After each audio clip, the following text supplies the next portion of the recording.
I think it's an entirely positive development because they do make the region a safer place. As you say, great uncertainty about what sort of a regime will be in place in Syria, but let's make sure that it's not armed with all sorts of offensive weapons. So we'll keep an eye on that. In the meantime, Australia has again voted controversially in the United Nations, joining the sort of anti-Israel crowd. And this motion is particularly supportive of UNRWA, the UN relief agency in Gaza. Here's what Australia's representative had to say.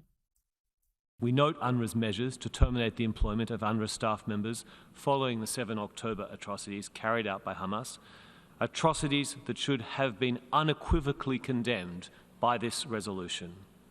Any involvement or affiliation with terrorist organisations cannot be tolerated. Australia will continue to press the United Nations and UNRWA to safeguard the organisation's neutrality. It's pretty optimistic stuff, isn't it, Alexander Downer, talking about preserving or safeguarding UNRWA's neutrality. It's been exposed as not being neutral. Some of its own people were involved in the October the 7th atrocities. Well, years ago when I was the foreign minister, I went to Gaza and I met with the UNRWA people, and there's no doubt where UNRWA stands in terms of Israel. There is deep hostility at the very best within UNRWA to Israel.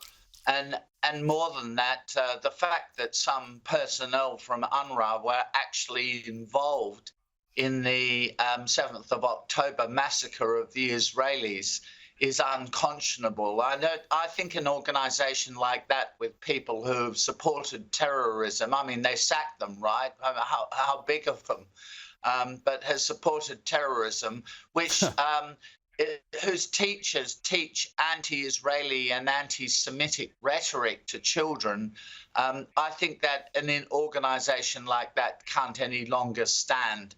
And what is interesting about UNRWA is, regardless of these resolutions and why these sort of resolutions pass, because, you know, they're much supported by Iran, China and Russia, who have increasingly got a grip on the direction of the United Nations. And the United Nations is becoming, including the Secretary General, who is a Portuguese former Prime Minister, is becoming increasingly anti-Western. But UNRWA can't stand. It has to be completely dismantled. And if there is going to be UN-based assistance, yeah. Just briefly on that, sorry to interrupt, but we're nearly out of time. Mike Kelly, the former Labor Defence Materiel Minister, you'd know him well. He's got experience in Iraq and the Middle East. He said very boldly on this program last night that Labor supporting these UN votes has repercussions for anti-Semitism back home in Australia. Is he right?